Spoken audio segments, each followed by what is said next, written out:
Hello, everybody. My name is Bruce Montgomery, and this is my colleague, Tracy Priest. Hello, everybody.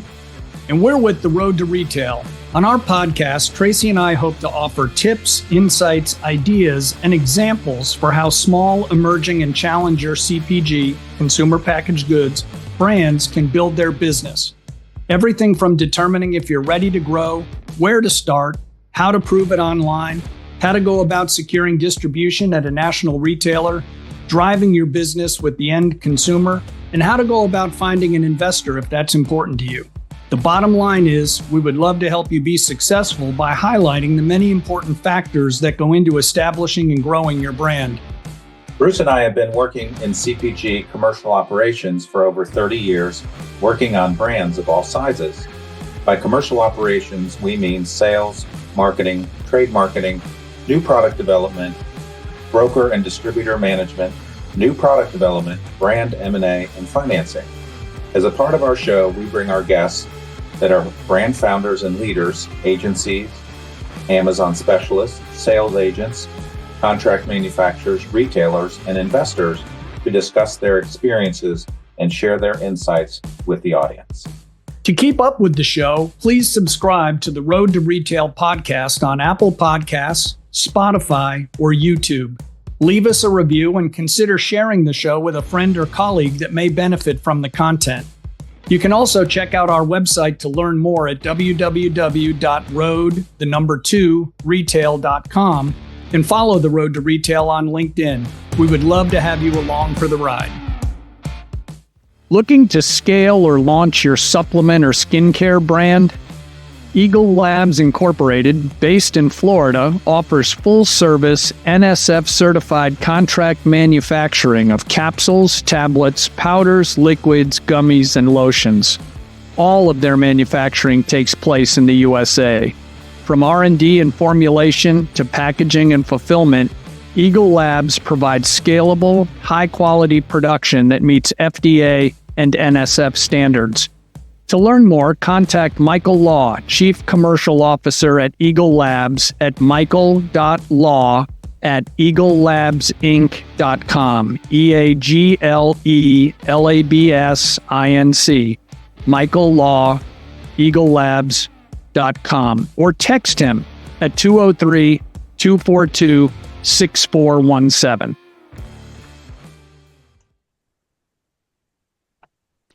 Hello, everybody, and welcome to another episode of The Road to Retail. We're really glad you've made some time in your week to join us here today. Tracy Priest, how are you, my friend?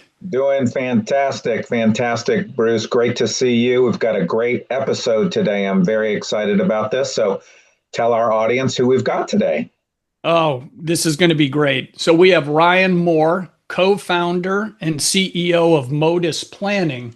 Modus Planning is an operation that Ryan's going to tell us about, but they help brands of all sizes figure out what's going on in the world of trade spending and trade support. So Ryan, welcome to the show, and thank you for your time here today. Oh, thanks so much for having me, Bruce. Thanks so much for having me, Tracy. Really a pleasure to go through everything that we do and how we can support brands in all things trade. That's great. So before we dive into our discussion points, why don't you give the group a little bit of background on kind of what you've done in your career and your wandering road that led you to found Modus and what you guys do, and then we'll jump in. Perfect. So basically, I spent my entire career in CPG. I got my start right out of school at Unilever doing S&OP, so sales and operations planning, essentially being that focal point to get all of the sales inputs, all of the new item launches, all of that good stuff, and translate that over to the supply chain team. So running sales and operations planning cadence for North American ice cream. So, early in my career, I had buddies at business school who were going into, bonds and stuff like that. And I'm dealing with, little SpongeBob push pops. And, everyone thought that was hilarious. And to a certain extent it was. But really seasonal, heavily trade driven. But I saw that through the lens of operational execution, right? Making sure I got those trade variables in and made sure that was put into the production plan.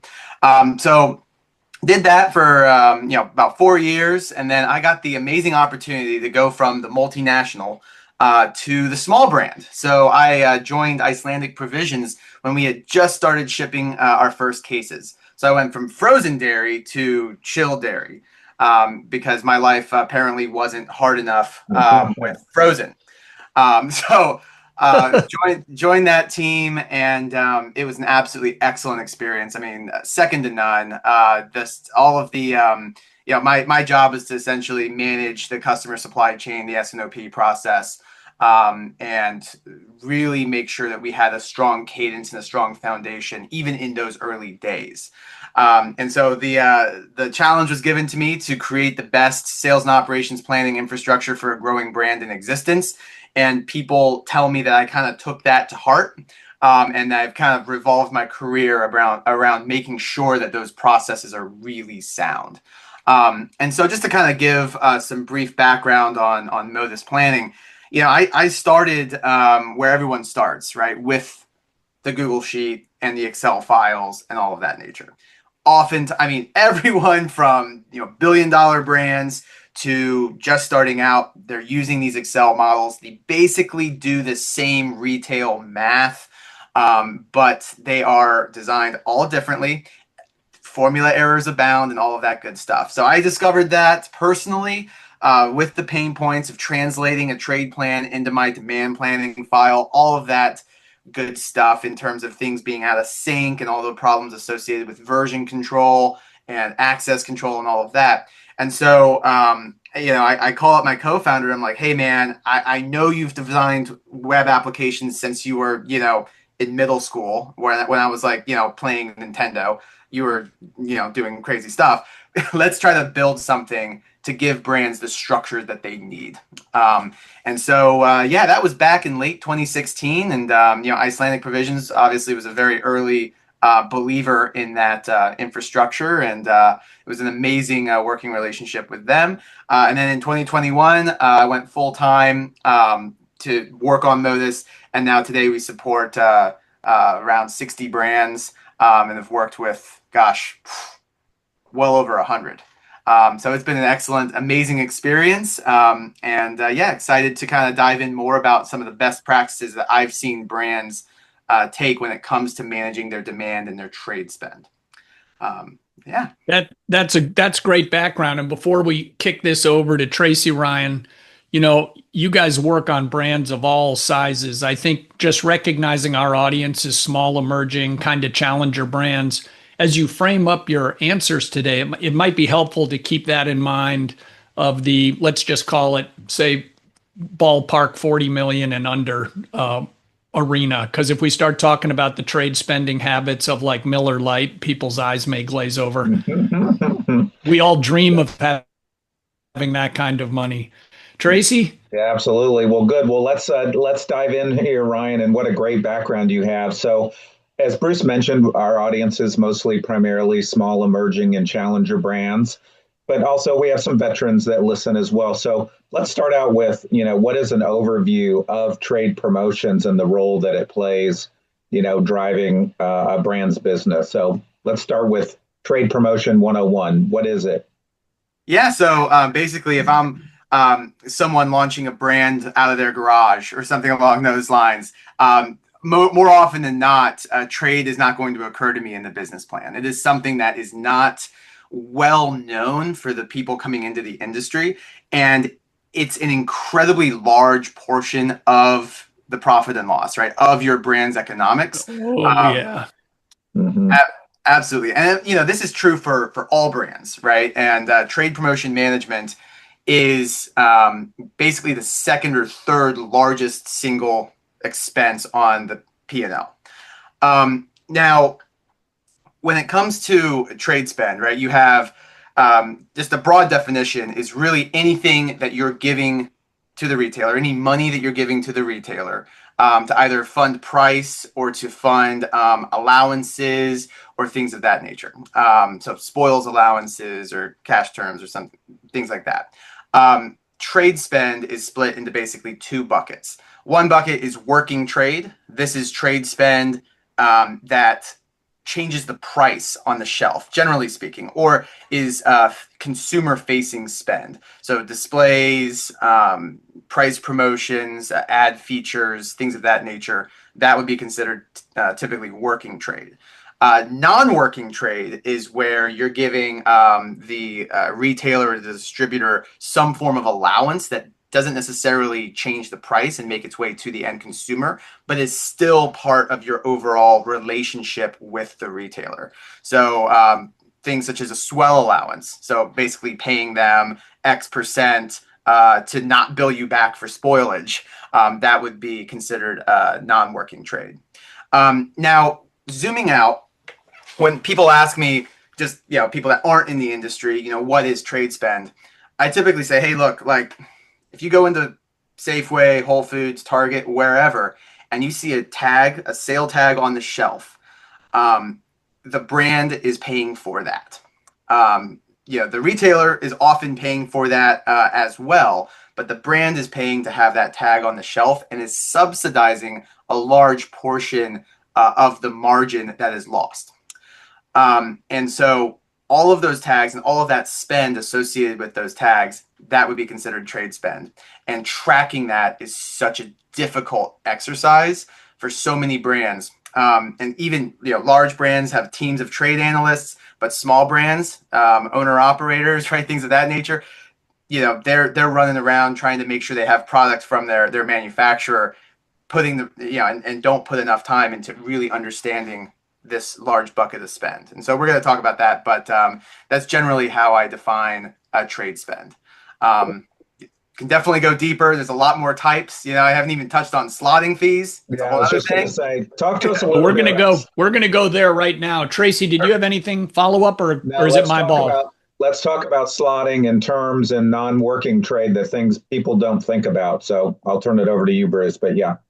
Yes. So Ryan, you did a great job driving home, especially to people that are newer to CPG, that trade spending can be the number 2 or 3 line item on a P&L behind like personnel and cost and inputs, cost of goods. But let's talk a little, and folks, you're not going to avoid it. So we've had guests come on, they're like, yeah, well, we're not going to do that, we're so popular. Well, then you're not going to get much distribution. Right. So Ryan, you touched on those points. Can you just walk through a little bit of the details, like explain some of these terms that people hear, especially again if they're not veterans, like what's an OI, what's an MCB, what's a shopper marketing coupon spend, and then let's get into slotting and free fills and the roles those play on the retailer's P&L. Absolutely. So just kind of defining, so how is trade billed back to the brand, right? How does the brand physically pay for this trade spend? So there's a couple of different ways. So the first way is what's called an OI, which is an off invoice allowance. So basically, let's say you sell a case for $20. Generally speaking, that's your list price. But the retailer has a margin requirement where they need to make X% spread on that product. You could then give them an allowance, and that would be something coming off of the invoice that you send. So the brand is actually putting the discount on the invoice, taking that cost off the invoice. To be honest with you, that's a very common nomenclature. It took me a while to figure out that it's actually the cost is coming off of the invoice. The brand is doing that. So because the brand is originating that cost on the invoice, the brand has better line of sight into what that spend is, right? Because they have that either in QuickBooks or NetSuite or whatever it is. The next level is basically a what's called an MCB, or a manufacturer chargeback. This is where a distributor or a retailer, whomever the customer is, basically sends you a either a bill where you pay it, right? So that's something that you have to physically pay, or what they're doing is they're deducting spend from what they pay you. So if you're expecting, and this is a huge pitfall that a lot of brands don't anticipate. So if you're expecting $100,000 to be paid from inventory that you shipped to a distributor, but let's say you have slotting fees, which I'll get to in a second. Let's say you have spoilage allowances. Let's say they're taking deductions on bad pallets, which is very arbitrary, or shortages, which again, that's something that brands oftentimes can challenge. So let's say they're taking all of those deductions. If you're expecting 100K in receivables, which will be a pretty massive change to your cash position, you might get 60, sometimes even 30K, and the rest would be deductions. So understanding what are we going to anticipate in that deduction is absolutely key to understanding cash flow and understanding, okay, if we get a loan for this inventory, could we pay that loan back with the cash flow coming in? So that's a whole other ballgame, but really brands that are surprised by chargebacks and deductions can have really bad knock-on effects to them being able to afford inventory, afford G&A, and all of that.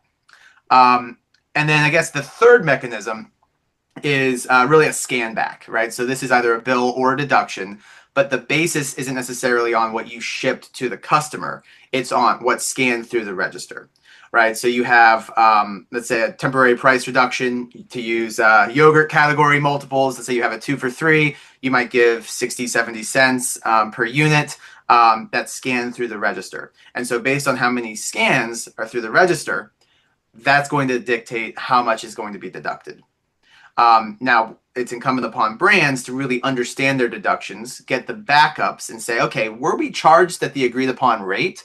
Were we charged at the units that, the number of units that get that charge, is that aligned with our expectations from either our forecast or the scan data that we get, right? The actual syndicated data that is sent back. So brands can do that analysis to understand, are we being overcharged, right? Because every bip of margin matters when you're, pretty much until you're $1 billion brand. But really, it's so important that every bip of margin matters. And if they're not billing you correctly, that needs to be disputed.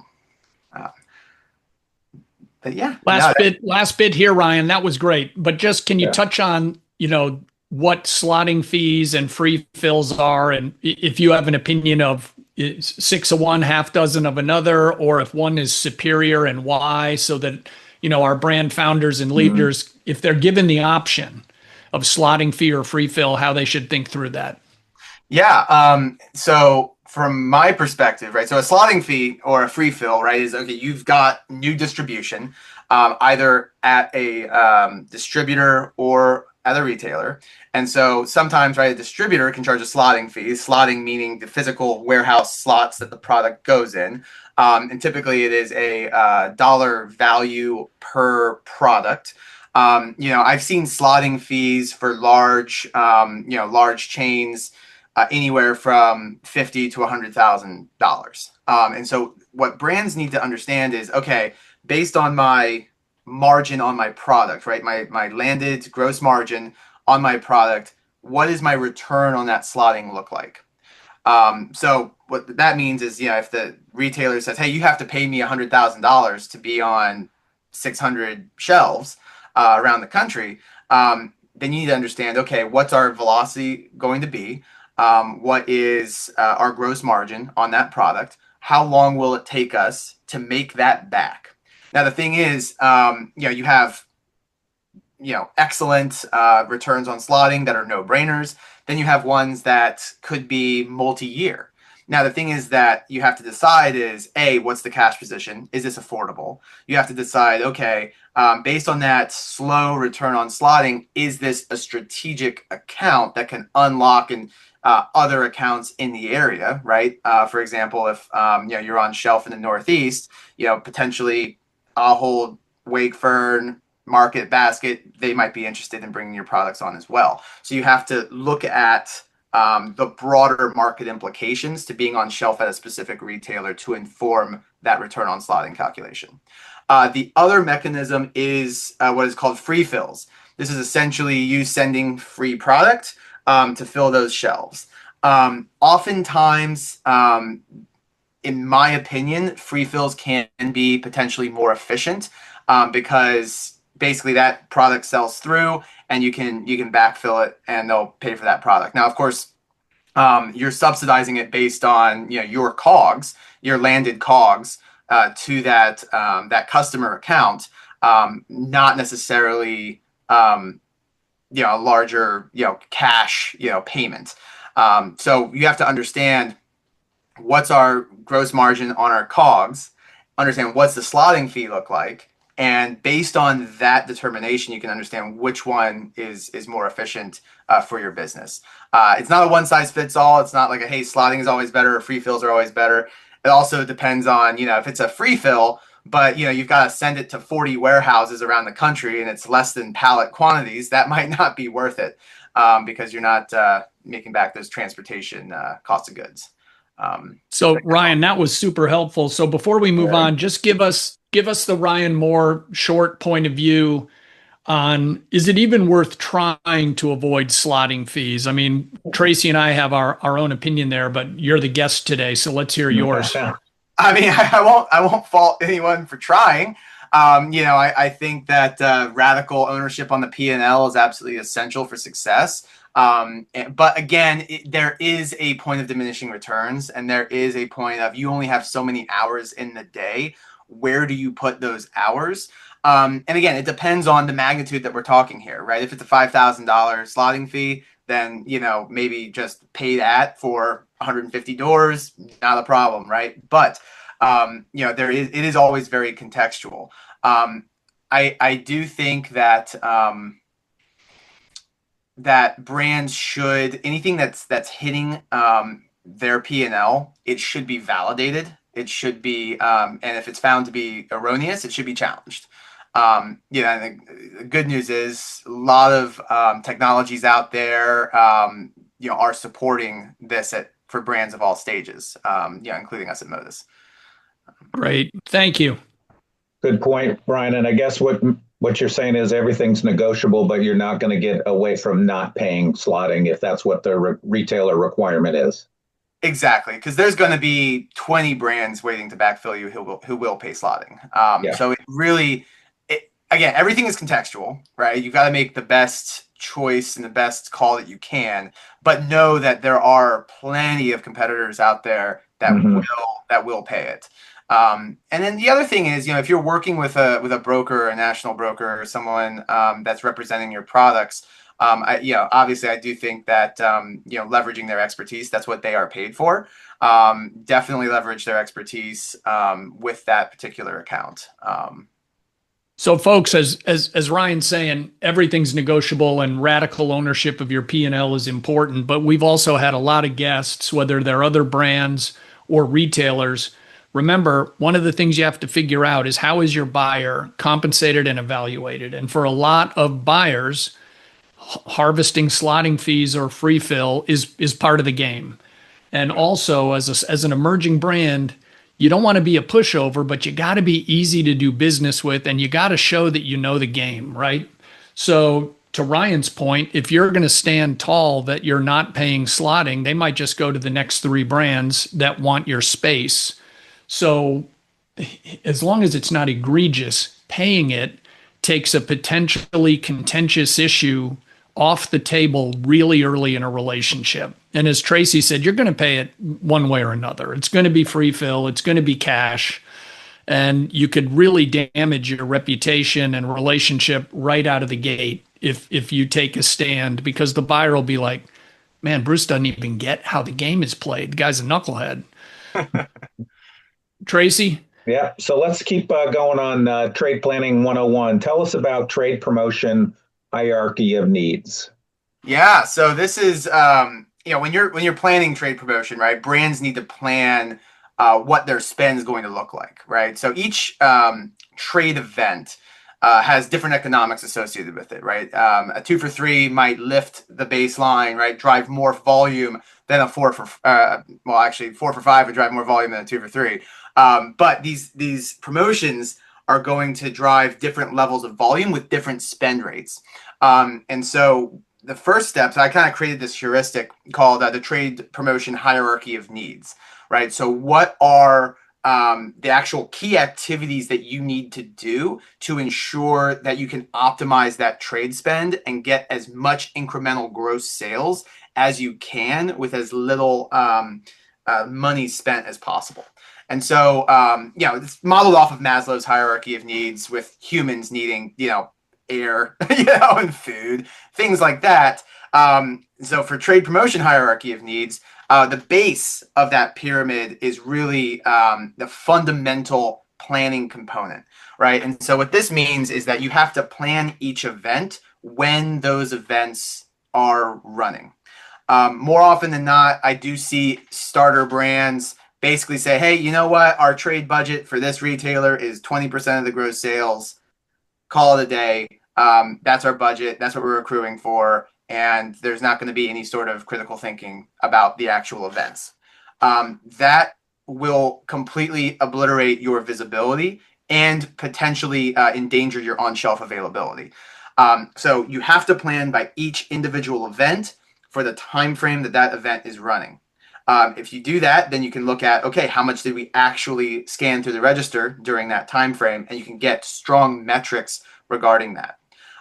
The next step up is full supply chain inventory availability.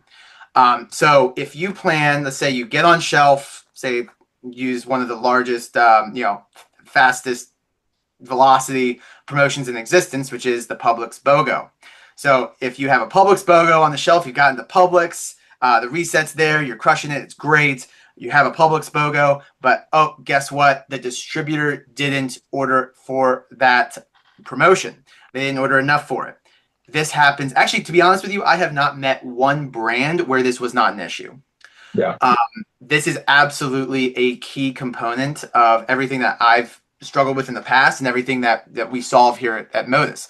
But, when we look at the customer supply chain, if those warehouses that support the retailers are not full and that promotion is a bust, that not only is going to hurt your revenue, but it's going to eliminate the ability to understand what that promotion actually would have driven through the register. And so that's bad data that can't be used to inform the future. Mm-hmm. Additionally, if you're out of stock during a promotion, the category manager is really not going to like that. Because they could have put another brand that is in stock on promotion instead, and they're going to remember that. And so what they're going to do is not blame the distributor. They're going to blame the brand.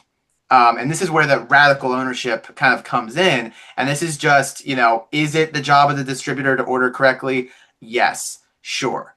You can say that to your blue in the face, but at the end of the day, the brand needs to make sure that those orders are correct to fill the shelves to their maximum. And so with full supply chain availability, now you have a discrete planned instance of a promotion. You are ensuring that the sell-through can happen as much as it possibly can.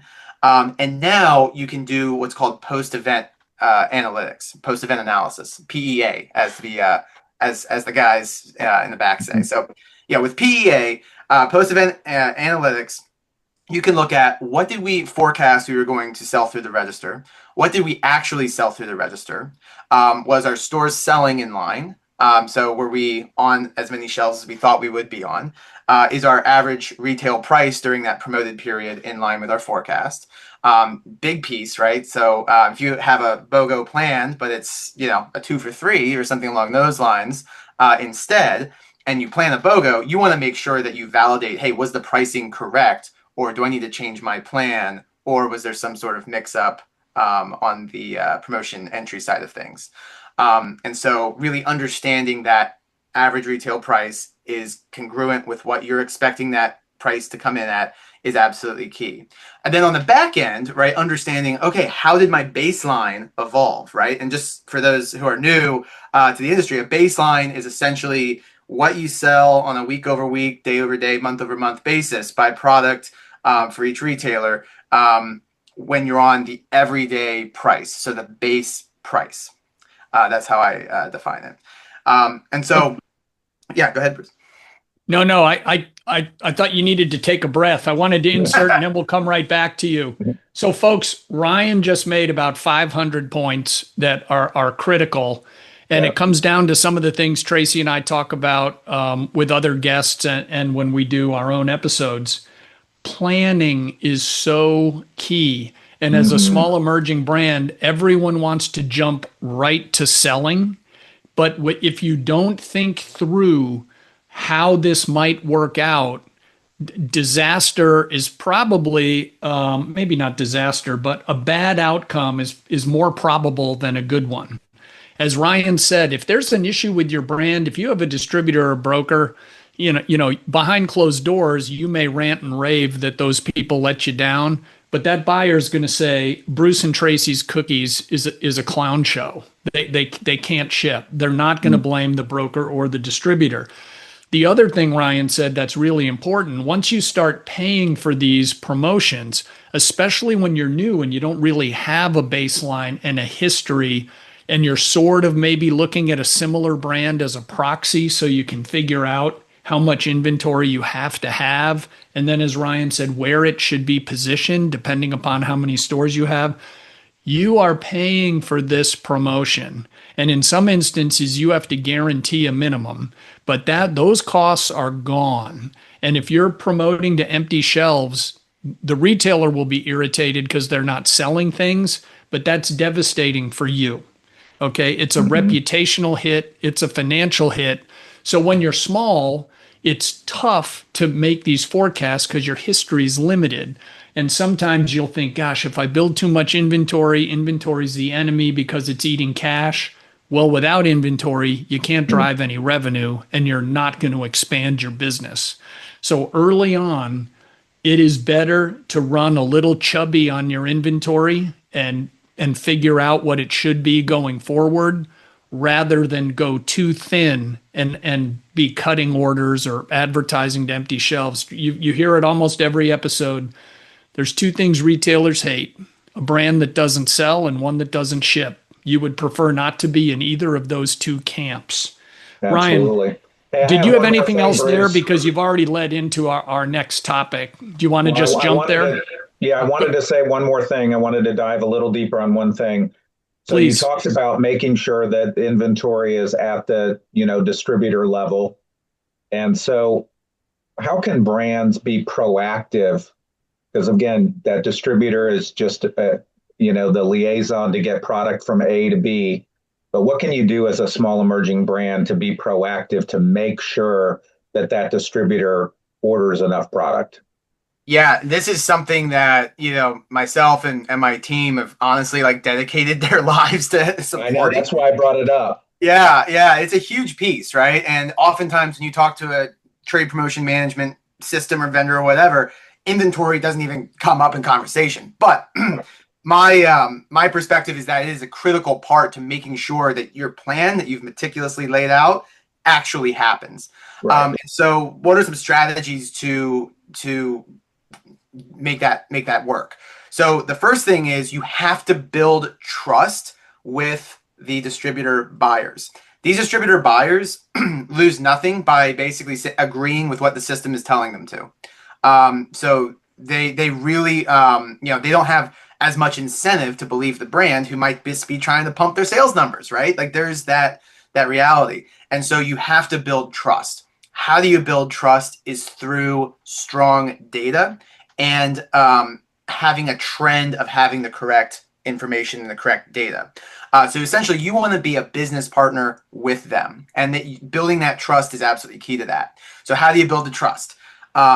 So using systems like Modus, this is what we do, and others, basically understanding, okay, how much inventory will they have at any point in time in the future, right? Basically baking in the sales forecast, baking in the promotional plans, right? All of that good stuff coming in to say, all right, hey, you're going to be out of stock in 2 weeks if you don't change this order.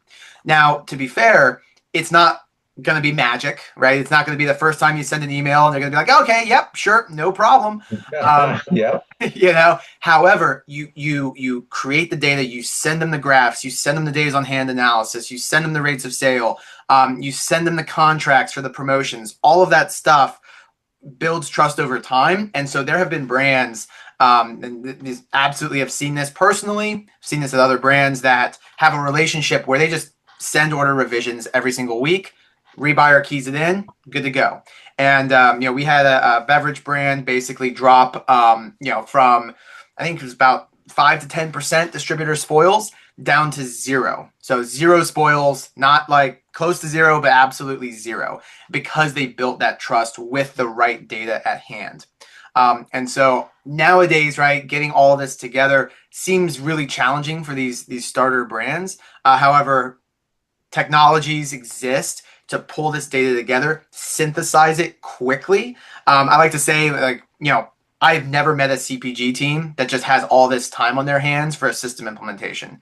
And so that's something where we really want to make sure that we leverage the source of truth, right? So from scan data, depletions data from distributors to the retailers, we leverage that to build the plan very quickly. So just to kind of share that. That's great advice, Ryan. Great advice. Yeah. No, that's excellent. And the fairly well-known business writer Peter Drucker, he always said trust is the currency of business, and you just brought that up. Right. So Ryan, now that a brand has a trade promotion plan in place, how should it be measured? How can a brand monitor it? How do they course correct? So what types of data do they need to be either getting from the retailer or buying from Spins, Nielsen IQ, etc.? And then, so after you talk about that, then we'll talk about, now, Tracy and I, we never promise no math because business is math. What might be the couple of metrics or little equations? You don't have to go to the whiteboard here, but just be like, look, you got to know ROI. You got to do.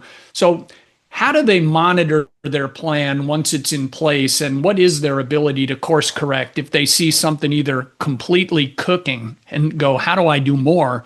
Or they go, this is a dud. What adjustments can we make? Yeah, no, that's a great question. And so part of the hierarchy of needs, right? Trade promotion hierarchy of needs is that post-event analysis.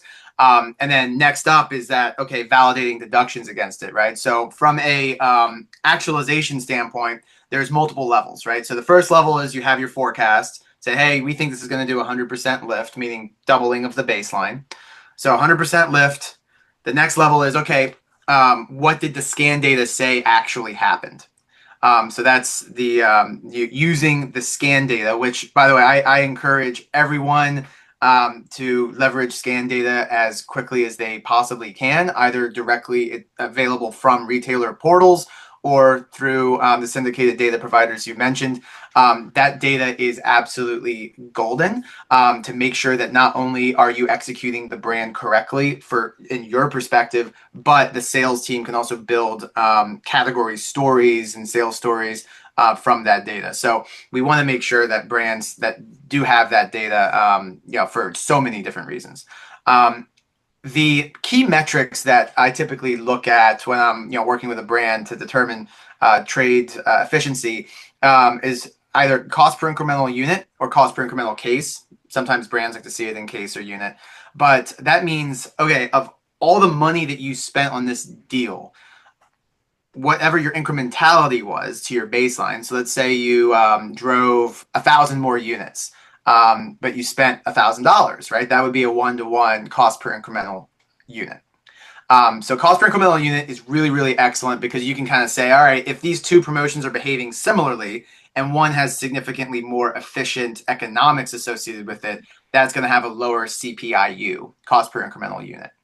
The other concept is ROI. So based on everything that you spent incremental for that promotion, how much gross sales and gross margin did you drive from that promotion?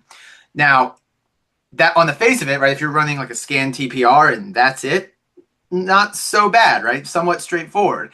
But you also have to figure in all of the associated deals with that trade event, all of what we call tactics. So for example, if you're, doing an end cap display with an ad, but you're also marrying that up with a distributor OI deal. So let's say you're giving the distributor 15% OI. So you often hear a 15% MCB or something along those lines in economics. You have that, right, for the distributor, plus the TPR fee, plus the end cap, display fee, plus any sort of shopper marketing couponing. Maybe it's his working trade going directly to the retailer. So you have all these different elements that kind of come together to create a cohesive spend for that entire event. So oftentimes, for trade optimization, you're like, hey, let's do more of this tactic, but this tactic has to be married with all of these other things that can actually crush the ROI for that promotion. So being really cognizant of all of the elements of an event is really, really key to getting those metrics correct. So, Ryan, a couple of things here. How do you address the question if, let's say that you're dealing with a client that might be a little bit bigger, so they have a bit bigger demand plan, marketing plan cooking, and they've got a couple of accounts and they've got trade spending laid out in plans. How do you answer the question when they go, well, Ryan, what part's working? Because, they might be doing some advertising, they might be doing sampling, they're doing stuff inside the retailer. It's kind of the trick box question because driving demand should be, a well orchestrated kind of symphony. And, if all the instruments are playing the same song, that's really helpful. So it's kind of hard to say who's actually carrying the day. Is there a way brands can think about that? Because it's hard to isolate all the components sometimes. No, it really is very hard to isolate the components. Again, everything does work together, especially for brands like go-to-market strategy. So, you have things such as sampling, right, that drive brand awareness. One thing that I've seen work is looking at specific outlet level sales for the sampling events. That is very tedious, but can kind of give you a sense in a macro perspective on, okay, what if we rolled this out to, 5 times the number of stores? We do look at, outlet level. But additionally, I think there are metrics. So, for example, let's say you're doing some sort of, e-commerce or like some sort of programming like that, where it's maybe an in-store coupon, on an app on the phone. Oftentimes those vendors do have very specific metrics that they can provide to the brands to say, okay, what was your redemption rate on these? But like zooming out, I would look at sort of how our baselines are evolving, right? Like we, as brands, we don't want to subsidize our baseline, right? We don't want to basically spend a bunch of money to have people that are going to buy your product anyway on base, buy your product on deal. But what we want to look at is how is that baseline evolving over time, right? So as you get a new drop of data, who went up, who went down, and of who went up in terms of baselines, what type of events happened in the preceding 4 months, 3 months, and then understanding, okay, you can kind of paint the picture on, all right, this TPR drove this baseline increase, and it was really stellar CPIU. We should do more of that. Does that make sense? Yeah, no, that makes a lot of sense. No, that would be confusing. Tracy, I'm sorry. We don't want to confuse anybody. But Ryan, so of course, trade promotion comes down to execution, right? Executing the trade plan. So talk to us a little bit about whose responsibility is it. Can't be just all on sales. So how does a brand cross-functionally work together to make sure that trade plan actually gets executed, which is a hard thing to do because it's really up to the retailer. And as we know, some retailers are really good at executing a plan and some not so much. No, absolutely. Absolutely. So, my paradigm is that it's written behind me. Revenue orchestration is the future of CPG. And again, my handwriting is bad, but that's what it says. Revenue orchestration is the future of CPG. So what is revenue orchestration? So most of the time, like the paradigm up to this point has really been, hey, I've got a TPM system, I've got a trade management system or a spreadsheet that serves as essentially a piggy bank of funding. What I think brands are moving to, and this is what we do, right, is we move brands to this concept of connected planning, where your TPM directly informs the demand plan, right? Because your first step of executing the trade plan, the sales plan, is to make sure, hey, have I produced enough stock to make sure it happens, to actualize the gross sales? That's a key component. And so linking together the trade plan with the operational demand plan is absolutely essential to make sure no one misses anything. And so, for example, sales, they're heavily incented to make sure that their sales plan is up to date because they've got targets. They've got gross sales targets, they've got net sales targets, and they've got trade rate targets. Just to kind of talk about trade rate for a second, trade rate is the proportion of your gross sales that you're spending on trade. Most of the time, this falls between 20 and 25%. And so those are key metrics that sales needs to make sure that they're tracking to and looking at their performance year to date in terms of the actual sales that has occurred year to date and year to go. Because that is the same system as the demand plan, sales naturally make sure that all of their events are up to date because that's their source of truth. And so by doing that, demand planning and operations knows exactly what to anticipate in terms of cases per door, per retailer, all of that good stuff, per distributor. And then what they can do is execute against that, as we discussed earlier, making sure that you make the case to the rebuyer to make sure, okay, you mitigate spoilage in case you're a shelf, you're a perishable product. Even if you're shelf stable, it can often create spoilage, giving guarantees and all of that math. So, don't be complacent.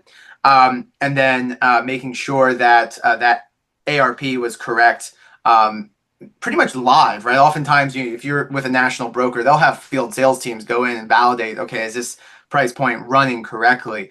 Leveraging those types of resources is key because you don't want to find out about that 3 weeks, No. after the event. No.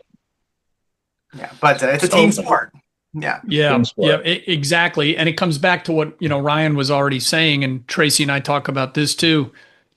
You have to plan, right? Because if you agree to something, you need figured out 6, 8, 10 weeks if you're going to have a promotion to build up that extra inventory, to get it positioned in the DCs, to get it out to the stores, and then have an aisle clerk actually get it onto the shelf. So this isn't like make a decision Monday and Thursday it happens. So Ryan, you've talked about post-event analysis. So how should a brand execute post-event analysis, and what kind of lag is there between, the event runs at, let's pick something, Publix, and you can then see what happened and do that math to go, boy, we're never doing that again. Or that was pretty close. We'll do it again, but here's some tweaks we have to consider. What's the best way to go about this? Yeah, so if the retailer has a specific scan portal, more often than not, that is a lot faster to get that data out than waiting for a quad weekly drop. So quad week every 4 weeks. More often than not, syndicated data providers do drop their data on a quad weekly basis.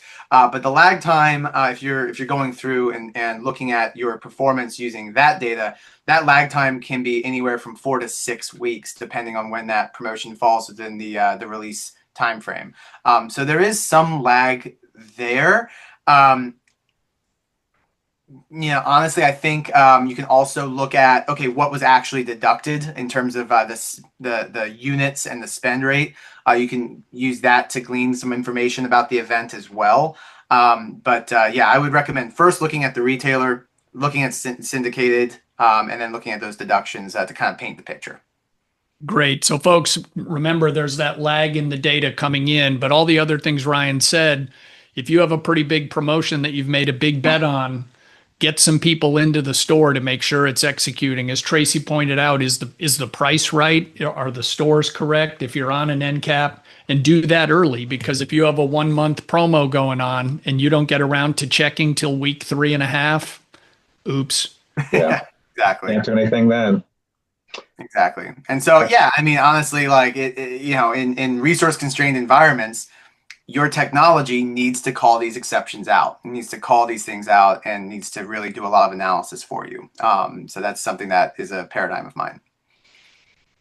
All right. Well, let's talk about the fun question, disputes. Yeah. So talk to us a little bit about how a brand should resolve disputes with a retailer. So either I planned a promotion and it didn't run, or it didn't run at the right price, or they deducted funds then and it's not correct. So talk to us a little bit about that fun exercise for brands. Yeah. Oh, it's the best. So there's a couple of different genres of deductions, right? So one is supply chain deductions, and the second one is trade spend deductions. So if it's a supply chain deduction, and this is actually something I've heard very recently, is that even though the distributor picks up the product, signs the bill of lading, when it's getting received in the inventory, they're still getting shortage deductions, even though they shipped in full. Right. Uh, it's I mean, the distributor is the one picking up and signing for it in the first place. And so it's mind-boggling, but it happens, right? And if you're in CPG, get used to it. It'll continue. And so from my perspective, every single one of those shortage deductions, if you have a BOL, bill of lading, right, which is what your third-party logistics provider, 3PL, basically gives to the carrier, that says, hey, how much is on this order? If your BOL does not match what they say you shorted, that needs to be sent to so each retailer or customer has like a specific email address and like cadence for dispute management. So those BOLs need to go to that, and more often than not, those supply chain deductions, those shortages, those are highly challengeable, high rates of success, because I again trying to figure out exactly what the internal process is for the distributors, but whatever it is very rough. And so that's one aspect. Second aspect is trade promotion, right? So either they deducted the wrong rate, or they deducted the wrong, they deducted for a longer time frame than they stated, things of that nature. Same deal, right? Want to make sure that you have that contract that you've signed and submitted, and use that as collateral, essentially. But of course, right, you have to make sure that before you dispute or escalate something to the category manager, you have your house in order, right? Like, for example, and you're planned correctly, because you want to make sure that you don't ruin that relationship. You might say, oh, they charged us longer than than what was on shelf. It's like, well, if it's a bill back period prior to the on shelf date, which is a thing that happens where you're charged a rate for a longer time frame than what it's on shelf, you want to make sure that you fully understand your contract before raising the red flag. Right. Yeah. Oof. Yeah. Great insight. Disputes never happen, right, Tracy? Right. Never. Yeah. I mean, and that's another thing, folks, that can be a P&L killer. So don't imagine it will magically resolve. Get after them early. Yes. So Ryan, what are some of the best practices you see smaller brands take regarding managing their trade spending, and what kind of muscle memory skills should they be building early? The disciplines, while maybe a pain in the booty starting, because as you said, they don't have a lot of time, but boy, it'll serve you well as you grow. Absolutely. Yeah. Best practice to start early.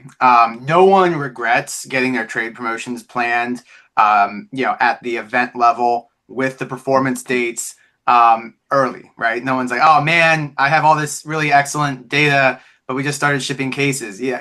No one regrets it, right? So I would say do the work.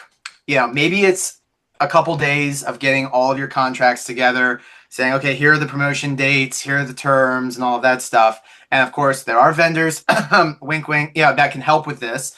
But of course, the maybe it's 1, maybe it's 2 days. But when you're thinking about it, you're like, okay, maybe 1 to 2 days is nothing when it comes to supporting the second or third largest expense line item on your P&L, right? And so put in the work; it will pay off. And the best practice is to get those events in during the performance dates. What are the terms? What is the expected lift? The quicker you do that, the quicker you can get data.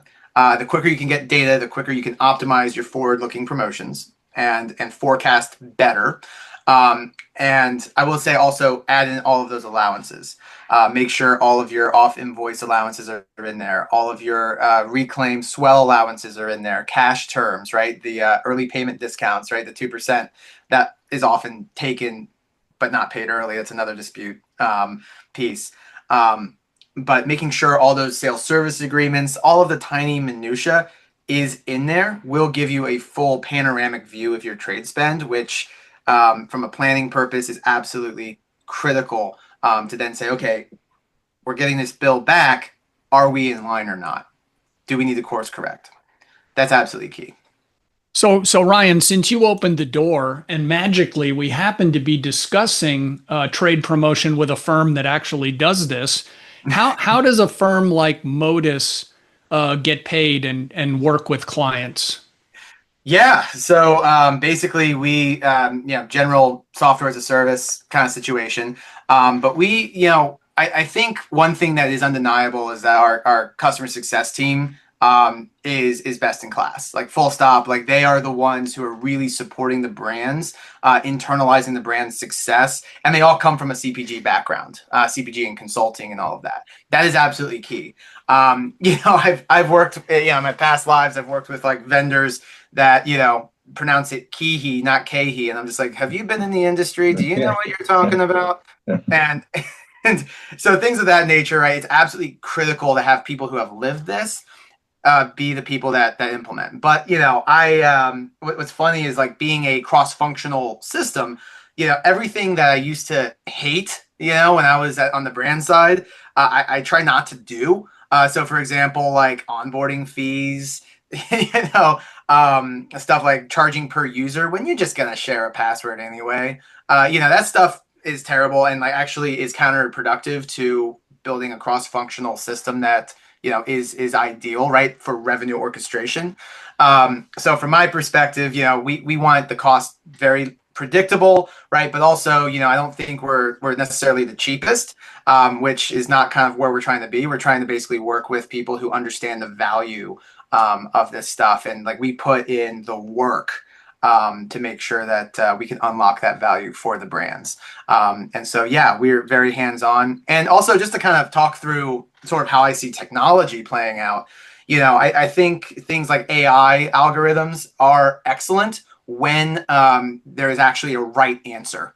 So for instance, if hey, I need to transcribe this document, there is an unambiguous correct answer to this. We can put it through AI, we can check it. Yes, that's great. Where AI is not good is in forecasting.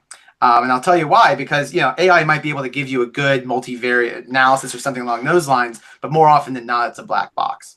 And so things that are forecastable and that a sales director needs to understand to be able to defend the number, that needs to be explainable in four-function math. And the director needs to be able to basically defend those numbers. So that's kind of our perspective on technology. Today, of course. Yeah. Right. Great. Thanks for sharing that. That's excellent. So talk to us a little bit about the wrong moves you've seen small emerging brands, make consistently in managing their trade spend. Yeah. So one thing I think is really key, and I think James Richardson in his seminal work, Ramping Your Brand, kind of mentions this, is jumping at large national retailers, without proven product market fit, and as well as not having the money to support it. So for example, if you're going nationwide to 42 different warehouses, you have to have a lot of money to send that product to where it needs to go. You need to have a lot of money on hand to pay for those costs of goods. Same thing with like club rotations, things of that nature. They can give you massive top line, but you have to be prepared for the thin margins and the potential negative impact to your bottom line. But those are really enticing options, right? Enticing wins potentially, right, for the brand. But you must understand the bottom line impact. If you choose to go that route, and all of the trade spend associated with going into that retailer. But again, like everything is contextual. Yeah, so absolutely. Ryan, to follow up on Tracy's question, no one wants to admit this, but sadly, sometimes it happens. From a trade spend standpoint, what kind of protections or insurance should people be ready for in the event that their attempt at going to XYZ retailer is either really struggling or failing?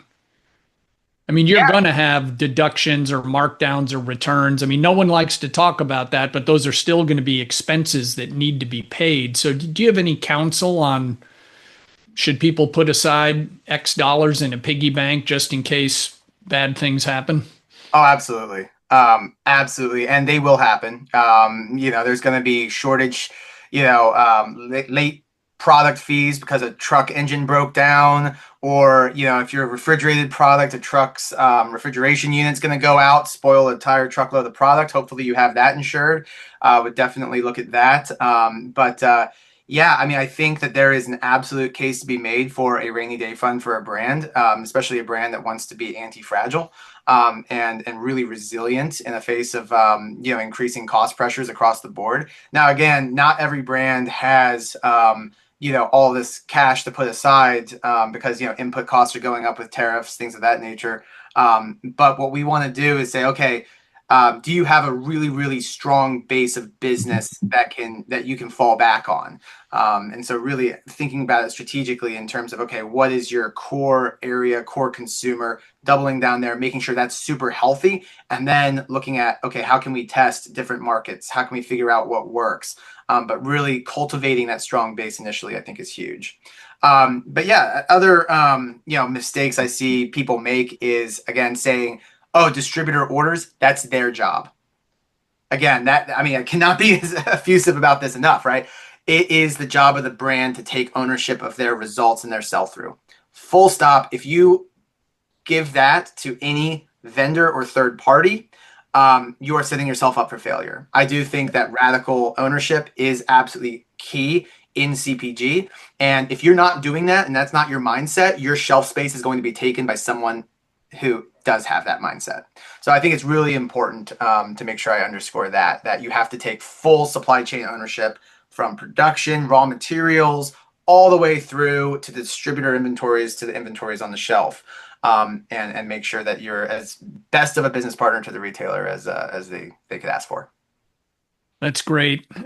So, okay, Ryan, we're rounding third, heading for home. A couple of closing personal interest questions for the folks out there. So, who's had the greatest impact or influence on your career? And what did this person or people, what did they do for you that's really stuck with you over time? And you don't have to name names, but maybe give the example of, man, I don't know why they invested so much time with me my first year when I didn't even know where the coffee machine was.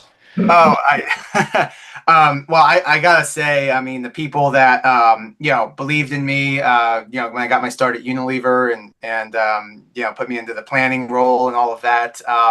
You're thrown into this, and you have I had a supply chain degree, but I mean, when rubber hits the road and you're looking at SAP, things kind of fly out the window. And so those people that really mentored me, in those early days, and then of course, right, the people that brought me on early in Icelandic Provisions. John Heath, Nico Bevers, Steve Platt, Matt Caston, Greg Rubin as well, and Mark Alexander, just really, really excellent individuals who have really believed in not only myself, but the project that we're building here. And of course, I would be remiss if I didn't talk about, my team, my amazing team. I'm the most luckiest guy in the world. But yeah, my fantastic co-founder, Miles Dickinson, who, just a rock of a man, just amazing guy. And of course, Tori Colasar, who's one of our first employees and just head of customer success, who just really, he could not, he cares so much about the success of the brands that we work with. And, that ripples throughout the entire supply chain or customer service team. Yeah. Excellent. Awesome. Tracy. I love it. All right. Our favorite question of the day. Tell us your favorite sports team, band, or brand and why you follow them. Oh, man. Okay. So sports team, I live in Baltimore, so not the Chiefs. It's rough. But yeah, I mean, I follow the Ravens. When I do have time outside of the screen. But yeah, that's great. I love Baltimore. I think it's an underdog city, and I kind of relate to that with how we've bootstrapped Modus and all that good stuff. But yeah, in terms of favorite brands, I mean, I gotta shout out my guys at Icelandic here. Fantastic product. Loved it from day one. So yeah, gotta call them out. But yeah, I love all the brands. Fantastic. Yeah, just the entire industry. Anyone that wants to be an entrepreneur in this industry, God bless you. It's a really fun one. Fantastic. I just can't wait to see the innovation every year at Expo. That's And awesome. it's certainly not for the faint of heart or those with No. extraordinarily shallow pockets. So No. Ryan, this has been fantastic today. How can people get in touch with you to either ask questions of Ryan Moore or learn more about your firm? What's the best way for folks to reach out? Yeah, so personally, I'm on LinkedIn, of course. Spend probably too much time there. It's fine. So I'm LinkedIn, Ryan Moore, Modus Planning. So Modus, MODUS. Modusplanning.com is where you can learn more information, book a demo call, all of that good stuff. But if you ever want to drop me a line, ryan.moore@modusplanning.com. More than happy to take your questions, review some planning files, and crunch some numbers, all that good stuff. It's a true passion of mine. Well, Ryan, that was fantastic. And I'd be remiss if we didn't call out Greg Strock of the Emerson Group, who put me in touch with Ryan. Greg. And Greg, when you're listening, your LeBron James beanie baby for your Prius is on the way. So Tracy, bring it home with the big finish. I love it. What a great episode, Ryan. You were awesome. Thank you so much for joining us today. And audience, please continue to follow us on Spotify, on Apple, also on LinkedIn, also on our website, www.road2retail.com. And we post every Tuesday. So look forward to listening to this episode. And thanks for joining us today. Good luck out there, folks.